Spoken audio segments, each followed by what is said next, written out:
Welcome to the Enlightened Misfits podcast, the space for entrepreneurs on a quest for unwavering certainty and purpose. I'm your host, Lauren, and each episode is a compass guiding you through authentic conversations, unraveling the mysteries of your human design chart, and offering tools from the remarkable guest. Join me as we embark on a journey to manifest greatness and create a life aligned with our deepest purpose. This is the space where misfits find their enlightenment. Welcome to the Enlightened Misfits podcast. Welcome back to the Enlightened Misfits podcast. I am your host, Lauren, and in today's episode, I have Constantin. He is a transformation performance coach for thought leaders and a shaman healer and channeler. Welcome. I'm so happy to have this conversation with you. Likewise, Lauren. It's such a pleasure to be here. So tell us a little bit about your story. I know you can do the Cliff Notes version if you want, but tell us a little bit about how the mind, body, and soul connection, share a little bit about your awakening, the divine creator within you, not just the outer world and our external reality, especially for entrepreneurs. Like, where did yours start? Yeah, well, I love the question. I guess it all starts with my background. I was born in Eastern Europe during the communist time. And that meant that the type of upbringing I had a huge influence on how most of my life played out, especially in my early adulthood, which was all around working hard, chasing money, essentially chasing the material success, because we didn't have that growing up, and my parents never had, and my grandparents, and the lineage didn't have any of that. So I was very much stuck in that mind aspect of it, right? From the mind, body, soul. There wasn't a whole lot of bringing them all together. And when I talk about mind, body, soul these days, it's about how do we actually leverage all the gifts that we come into this life with. We know that we are a soul having a human experience. So why are we not tapping into that power that we have with a connection with our higher self, with God, with the universe, whatever you believe in? And then how does one get there? Through the body. Your body holds so many beautiful messages and so many beautiful secrets and gifts, but we never tap into them. And that was me as well, Lauren. I never tapped into it. Mm-hmm. And I was so stuck in following blueprints and advice from other people, always chasing things external of me, not realizing that we actually hold all the answers, right? You hold all the answers within you. You just need time to go in to find them. Yes. Yeah, definitely. I was going to say, when you speak a little bit about your body, I speak for a lot of us. I probably could speak for all of us, but when it comes to your body and it's that would you agree that it's that trauma or maybe past experiences or fear that gets stuck in our body that holds us back from maybe even realizing it is our body that yeah, that's definitely a big part of it. I mean, the way I see it, Lauren, is that science tells us this and spirituality does as well. So we co-create our life, right? We create our reality. Now, if you look at science, what does science show us? That our thoughts and our beliefs lead to emotions and feelings, and then they lead to actions and outcomes. So they create your life. Now, all of that is impacted by your environment. Your environment triggers all of this. So you grow up, let's say you're 2 years old, your parents have an argument next to your crib. You absorb all of that. Your subconscious mind is so powerful, it takes it all in. Now, that can be stored as trauma. That can be stored as something unpleasant, anxiety, you name it. I mean, it will get stored somehow. And then later on, it may get triggered without you even realizing what's going on. And these patterns start to form in your subconscious, and they become your beliefs. And then when something happens in life, you walk into your manager's office and they start to berate you, or they're like, no, you're not getting the promotion. These old beliefs start to come up. You're not good enough. You're to be abandoned, you're to be rejected, whatever the case might be. We're all different in that way, but we all suffer with very similar things. Yes, I agree. And speaking about the not enough or abandonment wound, I feel like all of us have all of those wounds. And that reminds me of, I just had a conversation with a client the other day, actually yesterday, or maybe it was the other day. And she had mentioned about her principal. She was doing a test. It must have been high school. I think she said high school. middle school or something, and she finished a test early. The teacher told her she could read a book. Well, apparently the principal came in the room, and the fast forward, or let me rewind to why I'm even saying this. Yeah. And she told me that she's like, I don't feel like, my parents ever, gave me trauma for when I was a kid or whatever. I was like, well, what about like, I'm trying to get her to remember like something. Sometimes like when we have a lot of trauma, we block it out. So it's like she couldn't remember where this came from. And I needed that story because needed to rewrite it, kind of how you're saying, like when you're 3 years old and your parents have an argument by your bed, that gets absorbed and maybe you don't even realize it, but you remember it when you kind of go back into your body or mind and kind of like relive that. Not that I wanted her to relive it, but I wanted her to feel the way that she felt. So anyway, so the principal came into the room and took the book in front of everybody in the class. So she said, we were working on a wound of judgment. And I said, well, how did you feel when that happened? She said, I felt very judged. Like everybody was like looking at me. I felt embarrassed. And I was like bringing up all of these feelings from this time. Now, at the time, I didn't tell her it was the wound of judgment. I don't, that's not how I usually operate. Like I usually just have people tell me how they feel. And then eventually she was like, that is exactly where that wound stemmed from. And I feel like just that connection, I feel like if you have a mentor, guide, healer, whatever, help you get to that point, I feel like that's very powerful. It was for me anyway. So that's kind of how I also teach other people, because then she probably had a belief that she's not enough because she didn't follow directions after her teacher told her she could. And the principal was like, not okay with that. Of course, embarrassed or whatever other feelings that came up for that.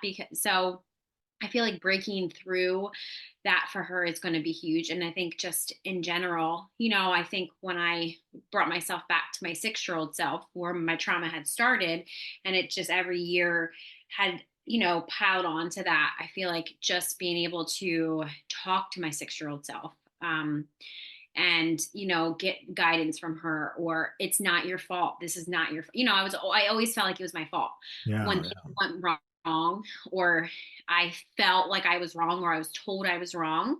That carries a lot of shame too, so, or guilt or whatever, so I feel like breaking through that, definitely has helped my narrative anyway, and I'm sure a lot of Oh, other people. absolutely. Absolutely. I mean, I see your role and my role in the work that we do as simply guides, like helping people find their own answers. Hmm. Like I know a lot of stuff, you do know a lot of stuff, other people know as well, but really I Hmm. don't know your answers. What Right. I can do best is to guide you to find your own answers through the knowledge I have acquired, through the connection I have with the divine, with my angelic guides and my shamanic guides. And that's it. And then it's so powerful because you watch others you work with, paid or unpaid, doesn't really matter, like whoever share space with you, transform in front of your eyes, because you plant seeds and then those seeds grow into something beautiful that lets them find their own answers. Right. Yeah, I tell that, talking about planting seeds is, when I have a couple students right now doing the shamanic journey, and I always have to remind them that when I place you with these rites, these are just seeds and you have to water and grow them. It doesn't mean you're going to be a magical healer.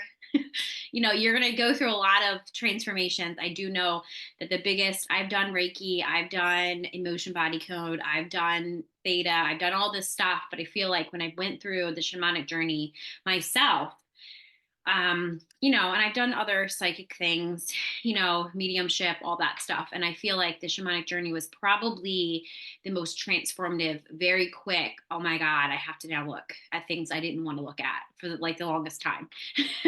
But it was those seeds that were planted. I water them and they grow. Yeah. It's just just like a flower. You plant the seed, you water it, and it grows. But if you don't water it, it's not going to grow. And if it's in a bad environment, it's still not going to grow.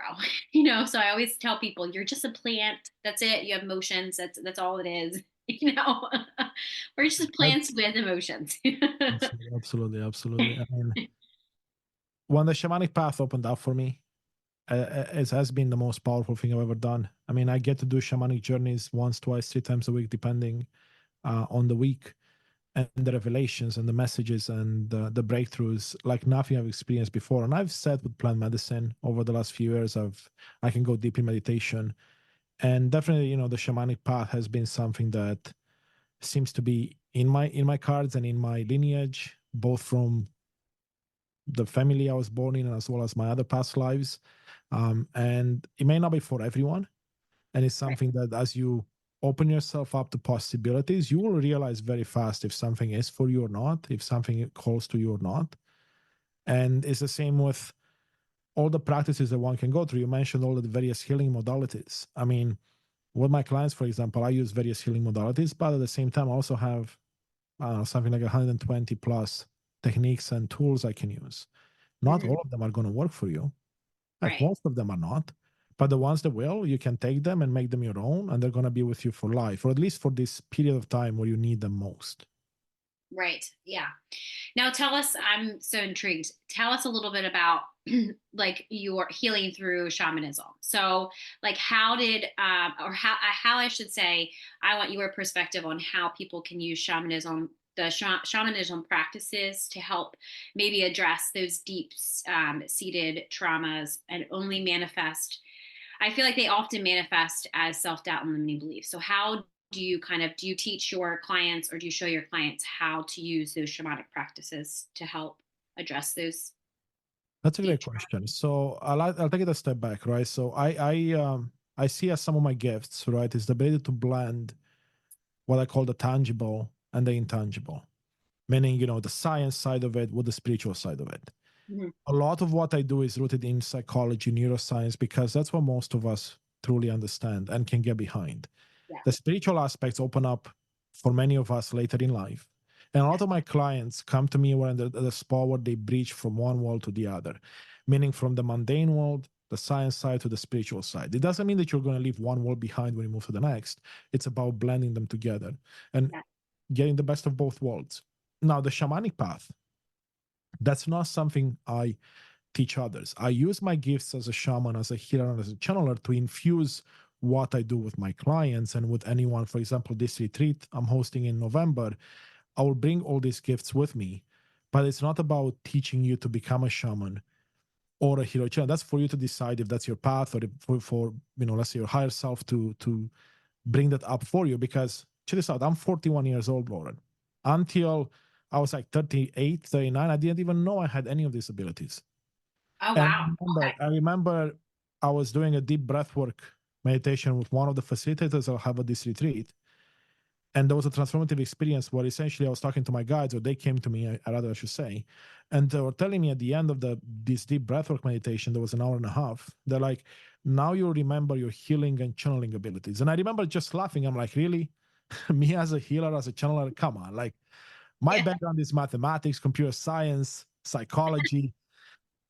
Project management, organization change management. Like, come on, let's be serious. And then they do something beautiful that they always do. Every time they give me this big breakthrough, it's like, hey, you're going to now do this. You're going to see how it aligns with your path. I'm like, I don't know. They always have examples. Like, look back at your life. You've already done this. You just didn't realize it.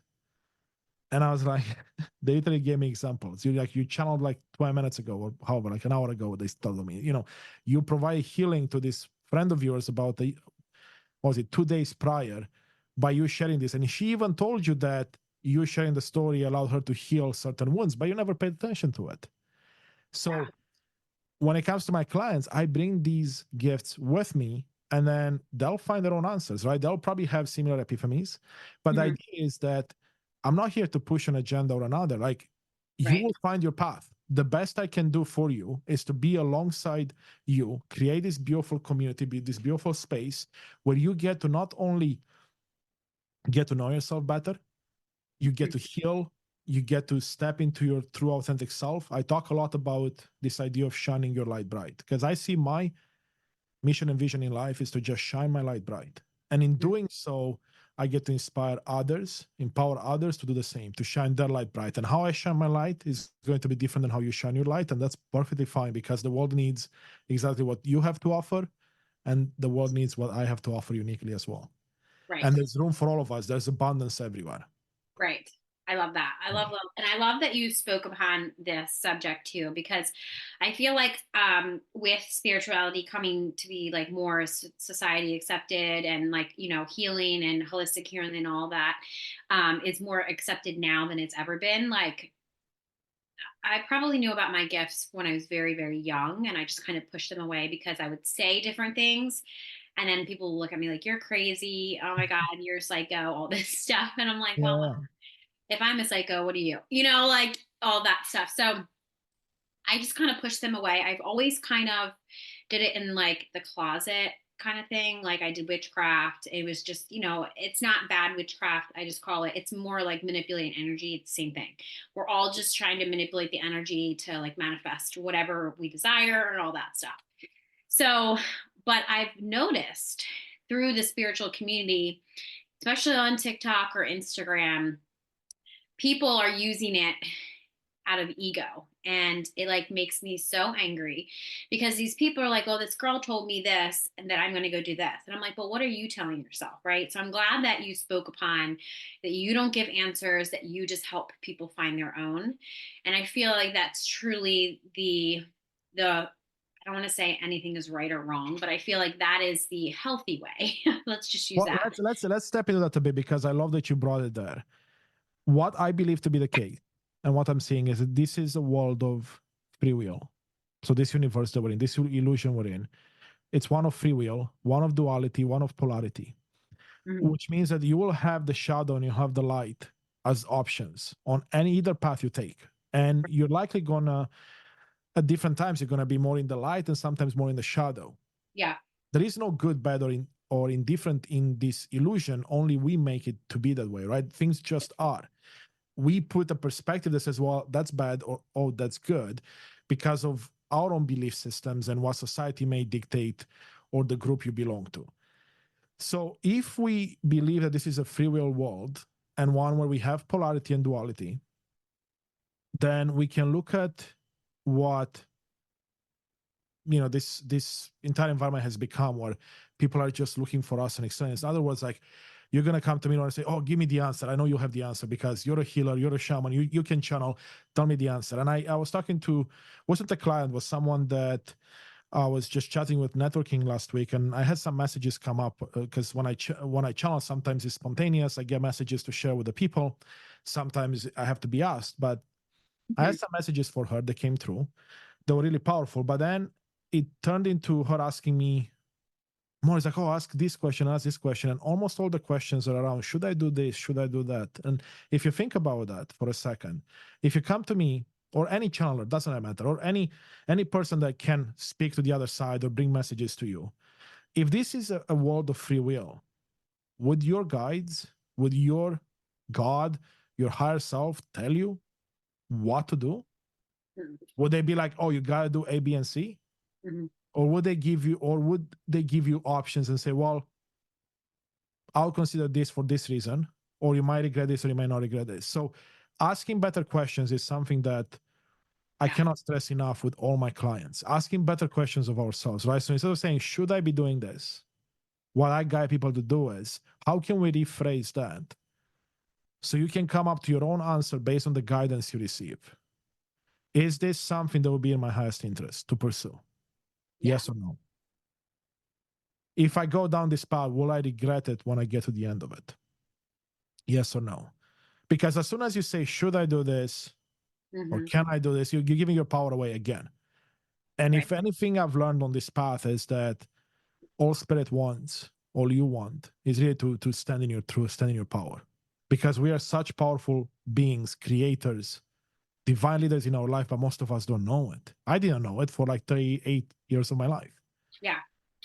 And that's just when people say, oh, I'm too old, I'm, 40, whatever, I'm like, well, you're still here. What do you mean you're too old? Like, that's not old. 40, 50 is not old. Now if you told me you're 80 or 90 and you have like all these health problems and whatever, that is different. But like, when 40-year-olds or 50-year-olds tell me they're too old to change, no, you're not. You can change tomorrow if you wanted to. Like, that is your choice. But you could also choose not to change. Like, that's fine. I don't, whatever, I don't have any judgment on that. But Exactly. It's a love choice. that you, yeah, I love that you said that about asking better questions, because I have a client and she'll know who she is when I say this. And I'm not calling her out, but when I tell her all the time when she'll say, can you help me channel, or can you help me ask my higher self? And I'm like, these are the questions that I want you to ask your higher self. Stop using the word should, take it out of your vocabulary. Which yes or no questions, or like you said, is this for the best and highest good of all, or best and highest good for myself, or whatever. But when she says, should I do this or that? Because your higher self, you're going to get a yes for both. Like they're not going to tell you no, yes. Like when I ask different things like that, sometimes I might not ask like the best questions for myself. And I usually I'll hear, you know what you should be doing. It's whatever I'm resisting is probably what I should be doing. That type of thing. So it's like, you have to just know. I always just say, I can channel your higher self, sure, but you are the best person to channel your higher self.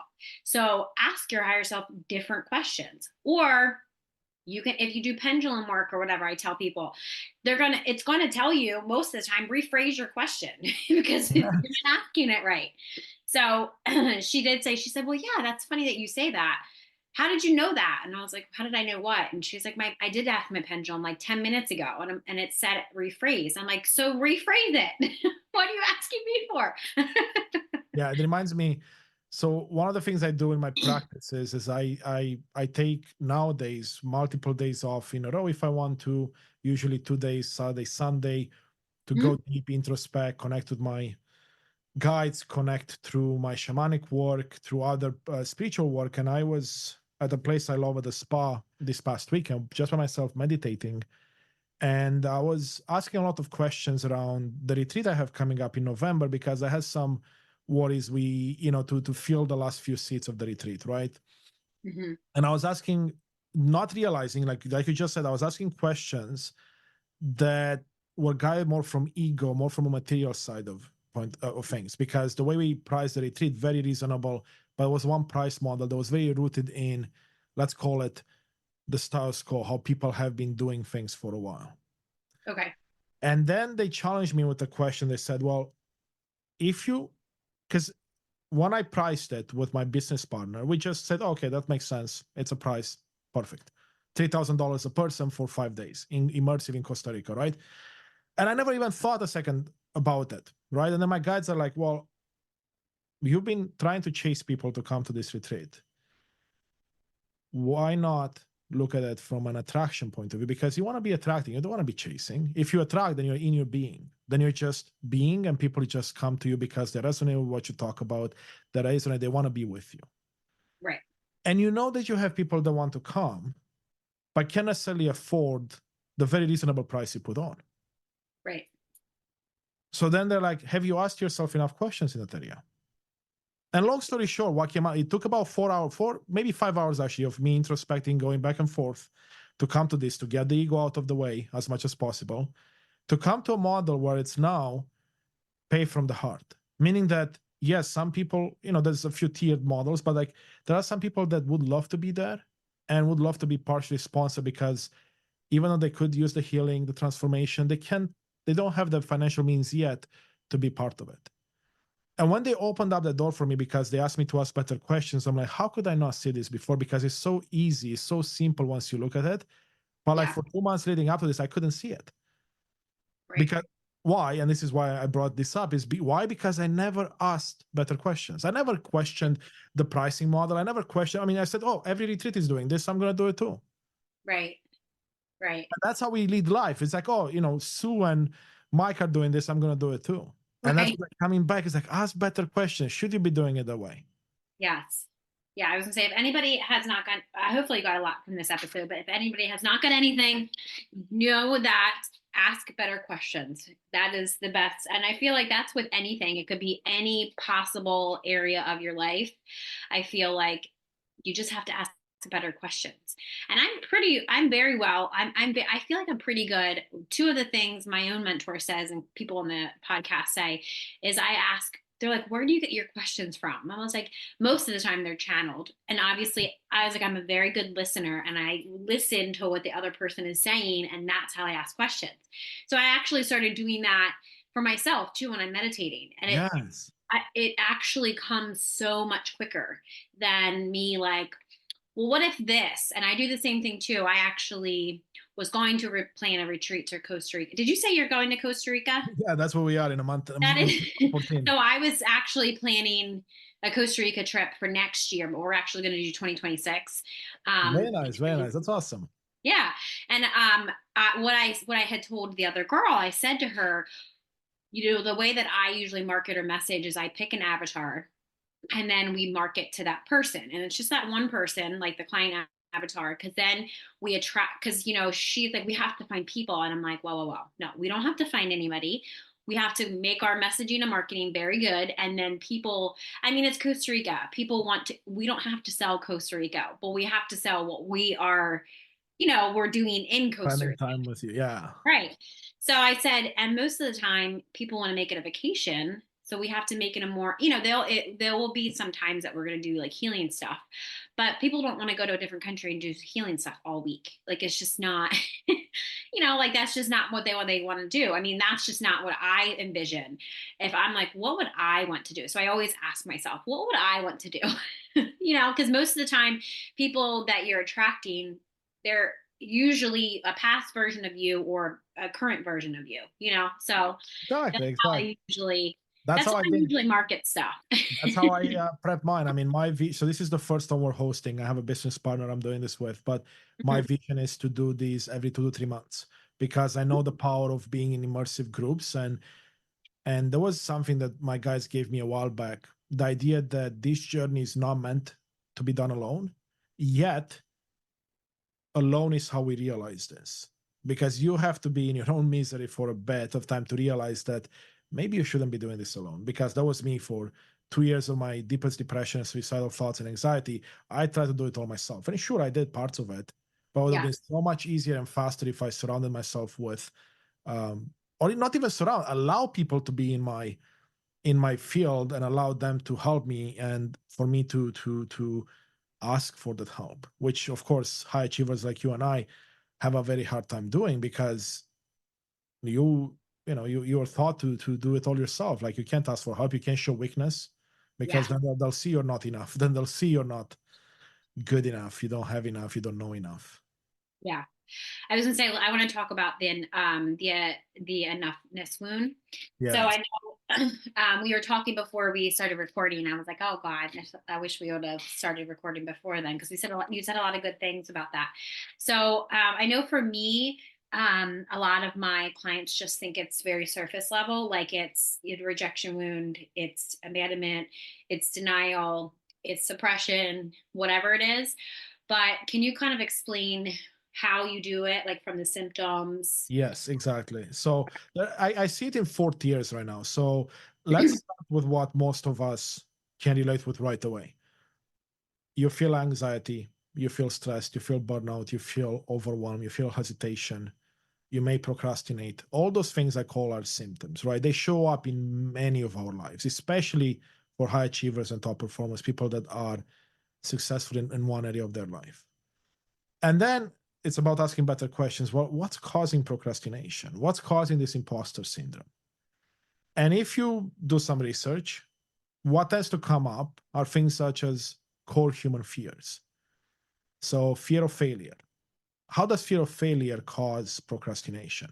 Well, if you don't get a thing done, you're never going to fail, right? Because then you don't know if you did it good or not, as an example, right? Yeah. Imposter syndrome. Well, that's fear of rejection and abandonment together, right? Because imposter syndrome is all about like, oh my God, if they catch me, I'm done.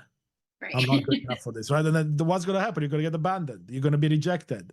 Right. Fear of failure gets thrown in there as well, right? So all these core human fears start to show up as the root cause. But what I've come to realize in my journey, and this was such a huge breakthrough for me, is that you don't actually go from symptom to the core fear right away. So symptom is what I call tier 0. Core fear is tier 2, and there's a tier in between them, what I call tier 1, which is what I call decoy fears. So in other words, we know that if you face a fear head on and you can prove that the fear is not always true, then it dissipates, it disappears. It's an illusion. Fear is an illusion.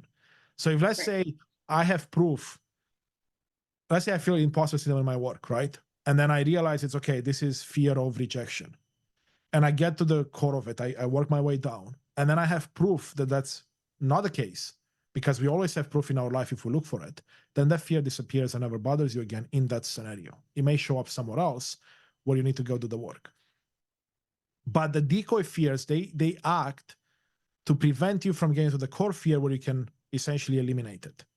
So I'll give you an example. I had an opportunity a few months back to go to Tampa, Florida, from East Coast Canada here, to be in a room with some really, really successful people, billionaires with B, right? Lots of successful entrepreneurs. Yeah. And I got so excited. I'm like, man, I got to go. And it was just like a week away from a Thursday to the next Thursday. And I was like, man, I want to go. I was so excited, right? But then my brain caught up, my ego caught up, and all of a sudden fears came up. The first fear, oh, but you know, you don't want to let your dogs, leave your dogs behind for like 3 days because you walk them every day and you do all these things. Nah, that's not going to work. And then I worked through it and I'm like, no, that's not true. And I have my partner home. I have friends I can call over. They can take care of the dogs. No problem. Well, that wasn't good enough. Then the next fear came up. Well, how are you going to take the time off? You have so many appointments booked next week. It's going to be, you know, a shame to cancel those and go through that, right? So that's another fear of like disappointing people and having to move. No, I worked through that, no problem. And the more I worked with these decoy fears, the more popped up to the point that they overwhelmed me. And despite having all these tools, that day was a wash. I kind of left and did other things because I just mentally I couldn't get there, and I couldn't get myself in a spiritual space to actually work through it. But I have a pretty beautiful meditation practice. So at night I did one that cleared quite a bit, and then in the morning I went deep in meditation, and it finally came through that the real fear behind all of it was the fear of change. Realizing that because I'm stepping up into the shining my light bright area, like really being truly me authentically, it's going to require me to change quite a few things, meaning traveling away from home. And that's that safety that we all created, right? Our homes is our safe sanctuary. So for me, it was this deep fear of change, which is a deep fear within all of humans. But it was throwing out these decoy fears because it knew that once I got to it, it was game over. And check this out. So I got through it. The fact that I went to Tampa or not is not relevant to the story, but what's relevant is that not only 4 days later, I booked this first retreat in Costa Rica. Wow. Right? And it was done within 12 hours of me thinking, because I was like, okay, the dates were given through Spirit. Right. What we're gonna do is through Spirit. The place I started to look, I found it within like 10 minutes. Oh, wow. It was the perfect spiritual place. A beautiful villa in Costa Rica, 2 minutes from the beach, pool, you know, private chef, you name it. Yeah. And why? Because I was able to work through this wound, through this fear that was actually holding me back from actually stepping fully into my power. And guess what? I'll be away for like 2 weeks as opposed to just 3 days. And none of those fears, you know, leaving my dogs with someone else, finding the time, the money, all the stuff, no more there because I had done the work and I didn't even realize that was actually preparing me for the next step. Wow. So now what we're seeing is tier 0, tier 1, tier 2. So we, again, symptoms, decoy fears, the core human fears. And then what I had realized in the process is that there is actually one, let's call it human binding fear that all of us struggle with in some way or another, but most of us don't know. And I didn't know either. It's that fear of enoughness, which you touched upon. Because if you think about like fear of rejection, right? What does it stem from? Well, if you're going to be rejected, that means you're not good enough. You haven't done enough. You haven't achieved enough. If you have fear of abandonment, can that go to enoughness? Of course. You're not enough, so then your parents or your family or whoever abandoned you. I mean, this is very true for young children. When, you know, let's say the parents split up, right? And then you grow up in a family of just one parent or no parents. You talked about blaming yourself, right? I mean, I've worked with so many clients where this was a big core one because they felt deep down that they weren't enough. That's why their father or mother left. Yeah. Even if a parent passed away, that's the same subconscious model that plays the game. Yeah. And this is before we even tie in past lives and lineage and any of that stuff that can get this very complicated, but it doesn't have to be. So hopefully that gives the audience more of an idea, because you and I talked about this, but really, once you get down to the fear of enoughness, you can Hmm. start to clear very, very fast, because that's the root of pretty much every challenge in your life. Right. Yeah. I was going to say for for me, just a little bit touch on that is I grew up in a household of two parents, right? So I've always thought to myself, well, why had both of my parents visibly, physically were there, right? Why do I have this feeling of, abandonment? Or why do I would always ask, like, show me why, that's usually how I ask questions. Show me why this is happening, or show me why I should do this, or whatever. So then it's like physically, okay. Sometimes I'm like, okay, show me again, because I didn't get it.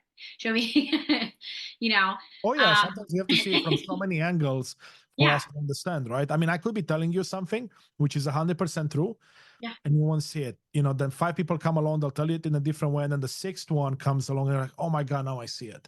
yeah. And then you can connect all the dots and be like, ah, okay, now I Yeah, get the full like picture. now I'm getting it. Usually it's Yeah. like, really, show me again. So anyway, so for me, I didn't come from a divorced family. I am divorced, but I realized that um it went a little bit further than that. It took me a while. It took me a little bit to realize that I cannot raise my daughter in a toxic household, especially because I've grown so much. I went through my own spiritual awakening. Yes. I've asked Spirit, show me if this is going to be okay if I do this, because I always heard you need to leave. And I'm like, well, Okay. financially, I was able to leave. Financially, I was the one that supported all of us. So I think it was more of like, I don't want to raise my daughter as a single mom. That's not that was not the goal. Like the goal was Of for course. her just to be healthy. And I just kept trusting, I think, in myself to know that my higher self, spirit, source, God, whoever, I just go by spirit, would not direct me into a place of like disaster that my, ego helps me go into, chaos. But more of like that whole trust factor. I just trust in myself that, making this decision of, sure, I'm divorced. My parents, aren't divorced. And my mom kind of talked about, to me, she's like, I've never been divorced long, but I know what it feels like to lose a partner. And it's kind of like you have to mourn somebody that's still on earth, but not in your life. So I didn't realize that was a whole process too. Yeah. And on top of that, I feel it. I having mean, I'm kids. divorced as well, so I know exactly how that Yeah. goes. So it's like, okay, so how am I supposed to mourn this person that now I have to have a child with? Now I have to always see him, but spirit took care of that too. We don't have communication. I have no ties to him, just because the abuse was so bad that there's just protection around that. But they are allowed, he can have the relationship that he wants with my daughter, or our daughter. So it's like, I don't have, and I like it that way, because I'm Yeah. out of it. You decide how you guys are going to have a relationship, and that's it. Because I feel like a lot of, relationships now, sometimes the mom or dad, whoever, is still hurting, and they place that upon the child. And then the child feels like, my parents split up for me. And I always remind my daughter, she's actually 4.5 now. So she's very conscious, like I've raised her that way. So she's asking questions. You were married to my dad. And I was like, yes. What happened? She's like, why aren't you married anymore? And I'm like, oh, we view things different in life, Lily. Like just different. I'm not lying to her, but I'm telling her in a way that like she's so she knows that it's not her fault. I'm like, Yes. we just kind of grew apart. So I basically have now said we've just grown apart. We're two different people.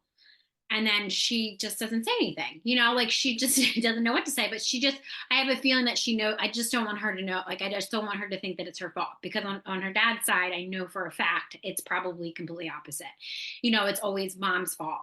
It's your mom's fault, like all that stuff. So going back to that, what you said is, I feel like a lot of kids, especially in my generation, their parents were divorced. So I think that wound probably is very heightened for them, because they probably feel like if they were a better child, or if they did something different or whatever, their parents would still be together. And it's like that fact to know that, like, if they only knew that it's not their fault, like that. I think that would be huge for a lot of people. Yeah, absolutely. I mean, from all the clients I've worked with, and these are some of the most successful people in corporate and entrepreneurial world. And Yeah. it's interesting to see how many of us are driven by this fear of enoughness and the fear of failure and abandonment and rejection, because you grew up in a family that was, there's a lot of people that now have a lot of success, but they were very poor growing up, right? So what was driving them? Yes, they wanted to make a difference in the world, which is coming from the heart, but then they're like, I never want to be poor again, which is coming more or less from the material side of things, which again, nothing wrong with that. Right. Yet, if you truly want to find the joy, the fulfillment that we're all seeking, that peace, that ease, that love in our life, we can't just be chasing more and more, because what's going to happen? You're never going to find it. You're going to get the next milestone and you're going to realize, well, this wasn't it. And I'm going to go for the next one. That was my life. I mean, I guess I was very successful in corporate and got promotion after promotion, shiny toys and material success and recognition. And with every milestone, the bigger the target post got, the more unfulfilled I was, the more I lacked joy, the more depressed and anxious and suicidal I was. How did that make sense? I had the American dream. Why would I be like that? And I Right. feel like that's like a lot of us. If you're listening to this, you probably have faced it at some point in your life, or at least know someone that has faced that or is facing it right now, silently for the most part. Yeah. I was going to say, yes, definitely silently. I know for me, people ask me all the time, Lauren, why would you leave your successful, I worked in healthcare. I was a high risk OB ultrasound tech. So I made a Mm. lot of money. I made six figures. I did other things, network marketing. I've always had all these extra jobs, always like high achiever. But I feel like looking back on it now, if I didn't have that wound of enoughness and I didn't have that, I probably wouldn't be so successful, or I probably wouldn't be like that, very driven, hardworking. But it was more of like that was just instilled in me when I was very young. It was, my parents had very high expectations. You have to get this in school. You have to get A's in school. You have to do this. You have to Yep, do that. yep, To make a same. lot of money. So that always kind of been my driving force to do things. Now, not so much. The way that my human design, I'm a projector in human design. So the way that my energy works is I work less and I actually make more money. So like when I'm on vacation or I'm not actually seeing clients, I actually make more money. It's just wild. Well, So yeah, I'm like, because you how stop do chasing, I, you start attracting, right? That's really why it yeah, comes down to. And we talked about that. And like you yeah, said, the reason you've been successful, and it's funny because as you're talking about what came to me, a message was like, yeah, because you changed the definition of success from material success yeah, to that's what I call sometimes true success, which is looking at it holistically. We talked about mind, body, soul before. It's like, what does success look across the three of them? When you bring spirit in, when you bring all of it, is it going to be just about material success, like the money in your bank account, the shiny toys you have in your driveway or in the home? Not really, right? I mean, that's part of it, sure, yeah, but it's not the majority of it or the most of it. yeah. No, I definitely had to change the definition of success. I know the world. I know one of my favorite motivational speakers, Gary Vee. He talks about success in the way that it's the world says it. And for me, success is how my client or the other person can change their life. So like if I'm teaching them, like I also want to teach them how to teach themselves. So like if that's successful or they have like breakthroughs or, it's not necessarily how many clients I have. I don't really give a shit. Like that doesn't matter to me. Yes, I care about my bills are paid, but I know I don't have to worry about things like that. Just like when I launch new programs or like when Yes. I retreat, I know for a fact, and Spirit tells me this all the time. My mentor even tells me this. She sounds like like my higher self half the time, but she'll always say, Lauren, what is going to change if you don't sell 5 coaching spots? What's going to change? And the answer is nothing. It's not going to dramatically affect my life. I'm still going to have all the things that I have. She's like, so let go of that, detach. And as soon as I detach, there's like people, like it's crazy. As soon as I detach, and I've been detaching a lot quicker, because as soon as I detach from the outcome of it, it comes in so much quicker because I'm trying to Yeah. control how it's supposed to happen. And I even the other day I was thinking months in advance, like I'm just like very detail oriented, and I'm in my mind. I'm literally just thinking about random stuff, and I'm like, well, how is that going to get paid? Or how am I going to do that? And I'm like, God, just stop. Like, it's like so ingrained in me that I'm like, it doesn't matter. Yeah, it's just a reminder. It's just a reminder. Because Yeah. what came up for me as you shared that is so beautiful is this idea that, well, first of all, right now in this moment, if we stopped and just paused, if there was a way to pause time, both you and I are okay. Mhm. Right? You're okay, I'm okay. Yeah. We have enough. But Yeah. then look at this. Like what you talked about is detaching piece. That's actually the enoughness story. Because if you are enough, let's ask this question. If you are enough, if you have enough, if you do enough, if everything is enough, then what comes after is just a bonus, right? It's just from the heart. Right. Yeah. So that's the detaching to me. It's like you are enough the way you are. So if 5 people sign up or 15, great, or 1,000, doesn't really matter. You're still gonna be good enough. You're still gonna be enough. Right. Yeah. And I actually said that story to my boyfriend. He's like, "Oh, then that means you can buy more stuff on TikTok Shop." And I was like, "Okay, you're funny." There you I'm go. like, "Yes, but that is material. Like that is more material." Like I'm thinking, you know, I don't know. I guess I'm at this point in my journey that if I don't need it, Spirit's not going to give it to me. Or if I don't, like, for bills, and like, I'm very grateful to be able in a spot that I have a little bit extra surplus, so I can afford different things. I'm not the richest coach in the world, but I'm not the poorest one either. I was at both spectrums, to be like having nothing to like having more, but people are like, well, how did you get there? I'm like, a lot of healing around money wound, right? Okay, that's a big one. That's been a big theme for me as well, Lauren. Yeah. Absolutely. Yeah. All right. So just to wrap up, what is like one nugget of wisdom that you want to leave with our audience today? Yeah. So this keeps coming up. We haven't talked about this, so then it means that it's the one. When it comes to asking better questions, like we talked about, right? One question I like to leave people with, and it's one I ask myself often, is let's say you're facing challenges in your life right now. They could be small, they could be big. Pick one challenge, doesn't matter which. Maybe start with a small one, and ask yourself this question: what if this were easy? What would it look like? And the last question, my favorite: who would I be if this were easy? Who would I become? Because you see, if you look back in your life, because the past and everything else, it's you have hindsight 2020. Right. When you overcame a challenge, or let's say you're faced with a challenge, let's say you're chasing a promotion like I was in my corporate career. At the start of the chase, I was someone, right? I was one person. And at the end of the chase, when I got a promotion, I was someone else. So I had to go through a process of transformation from this person to this person.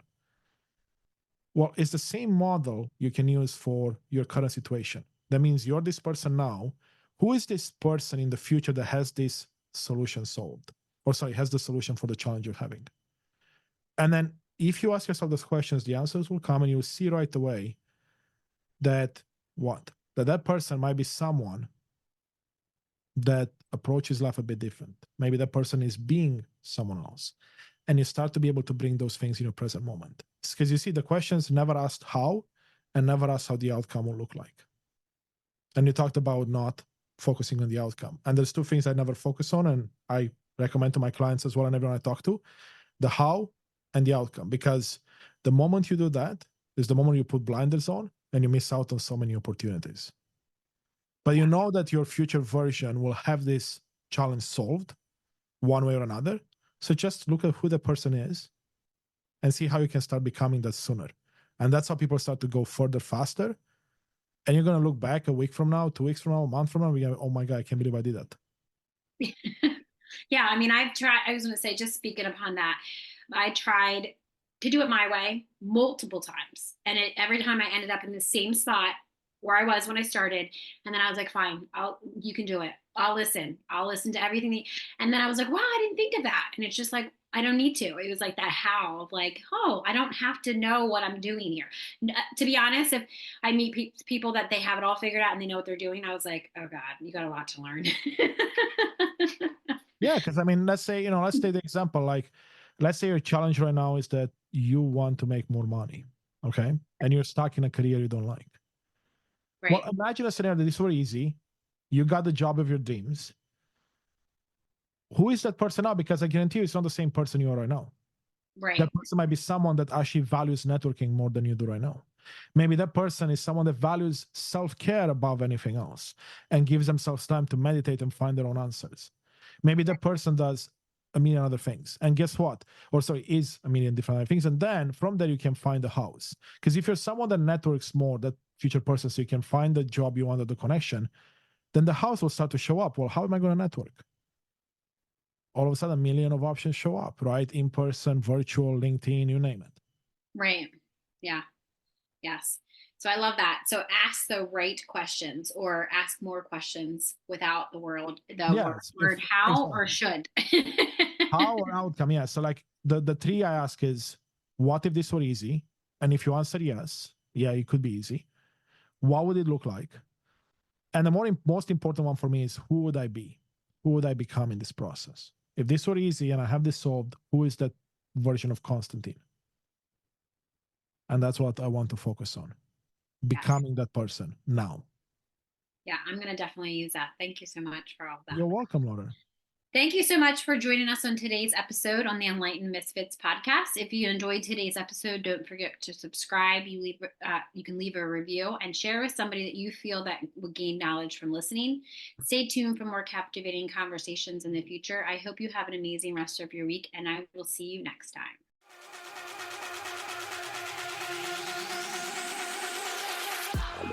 Thank you for joining us on another enlightening episode on the Enlightened Misfits podcast. If you are a current or inspiring to be fempreneur, suffering from the fear of being seen and or feel very triggered when you're building your business, reach out to me at The Mermaid Light about my Rich and Resilient Biz Baddies. This is a collective text message Voxer support group designed to help you heal your triggers and turn imposter syndrome into bad bitch energy. If you resonate with our conversations and insight, don't forget to subscribe, rate the show, and leave a review. Your feedback fuels our mission. Remember, your journey to unwavering certainty and purpose is ongoing. So please make sure you stay connected with us on social media. Keep manifesting greatness in your life. Until next time, this is Lauren from the Enlightened Misfits podcast. Stay enlightened, stay inspired, and keep manifesting your extraordinary path.